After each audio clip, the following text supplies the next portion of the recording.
یہ ہماری طاقت ہے، یہ پاکستان تحریک انصاف کا ڈسپلن ہے الحمدللہ۔ اس سے آگے جس ملک میں رول آف لا، آئین اور قانون کی بالادستی نہیں ہوگی، وہ ملک میں واضح طور پہ کہہ سکتا ہوں وہاں پہ بدقسمتی کے ساتھ ترقی نہیں ہوگی۔ آج ہماری استدعا ہے اس جوڈیشری سے کہ آپ نے انگریزی میں کہتا ہے پلیز سٹیپ اپ، آپ مظاہرہ کریں اپنی جرت کا، جس طرح کہ اسلام آباد ہائی کورٹ کے 6 جج صاحبان نے جرت کا مظاہرہ کیا اور انہوں نے خط لکھا سپریم جوڈیشل کونسل کو، انہوں نے خط لکھا چیف جسٹس آف پاکستان کو، اور انہوں نے کہا کہ ایجنسیز کی مداخلت کو ختم کرنا چاہیے عدالتی امور میں۔ وہی ہم لوگ ڈیمانڈ کرتے ہیں، اسی طرح کی جرت کا مظاہرہ آج یہاں پہ ججز کو کرنا چاہیے اور جج صاحب کو کرنا چاہیے۔ بہت شکریہ جی۔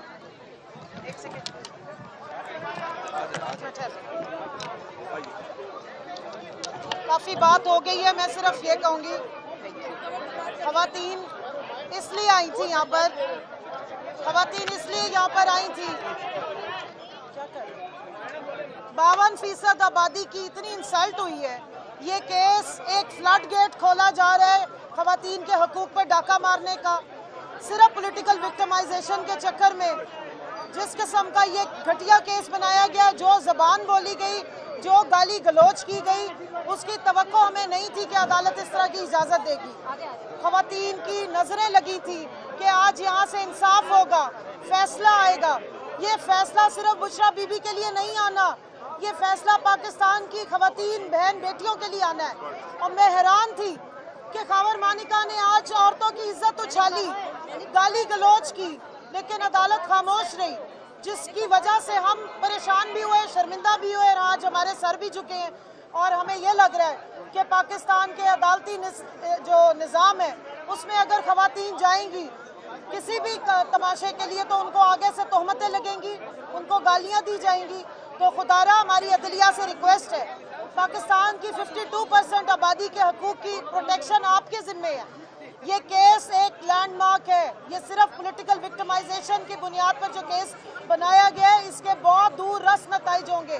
پاکستان کی جو اسلامک جو سوسائٹی ہے اس کے اوپر اس کے بہت برا پریسیڈنٹ سیٹ ہوگا۔ مہربانی کریں، میں عدالت سے ریکویسٹ کروں گی، ہائی کورٹ سے ریکویسٹ کروں گی کہ جلد از جلد اس پہ نوٹس لیں اور اس کیس کو انصاف کے تقاضوں کے مطابق اسلامی قوانین اور پاکستان کے آئین اور قانون کے مطابق کنکلوڈ کریں تاکہ خواتین کے حقوق کی بھی پروٹیکشن ہو اور بشرا بی بی کو رہا کیا جائے۔ Thank you. آگے بات کر لیں، ہمارا یہ بات کر لیں علی بھائی۔ بسم اللہ الرحمن الرحیم، اللہم صلی وسلم مبارک علی سیدنا محمد وعلی آل محمد۔ آج بہت ہی افسوسناک دن ہے۔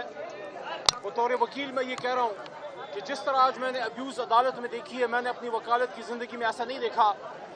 سخت آرگومنٹس ہوتے ہیں، سب کچھ ہوتا ہے، لیکن وکلاء کے ذریعے بات ہوتی ہے اور عدالت ریگولیٹ کرتی ہے۔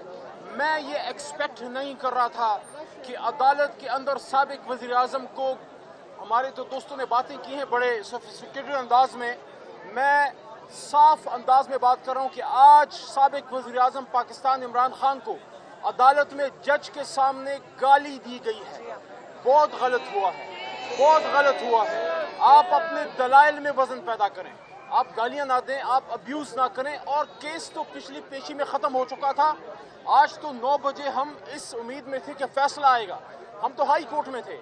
آج ہائی کورٹ میں محترم چیف جسٹس صاحب کے سامنے ہم نے درخواست دی کہ سائفر کیس جو کل لگنا تھا اور یوم تکبیر کی وجہ سے چھٹی دی گئی، 24 سال بعد ان کو چھٹی یاد آئی، اچھی بات ہے، یوم تکبیر ہم سب کا ہے، لیکن یہ بھی سوچئے کہ جس نے بم بنایا عبدالقدیر خان، اس کا نام تک کل آفیشیل ڈاکومنٹیشن میں، کل کسی پریس ریلیز میں، وزیر اعظم شہباز شریف کے ٹویٹ میں کہیں ڈاکٹر قدیر کا نام نہیں تھا۔ ہم اس وجہ سے آج گئے کہ یوم تکبیر کی وجہ سے کل ہیئرنگ نہیں ہو سکی، تو ہمیں ارلی ڈیٹ میں چیف جسٹس صاحب نے پیر کا دن دیا ہے۔ ٹھیک ہے، پیر کے دن انشاءاللہ کیس ہو جائے گا۔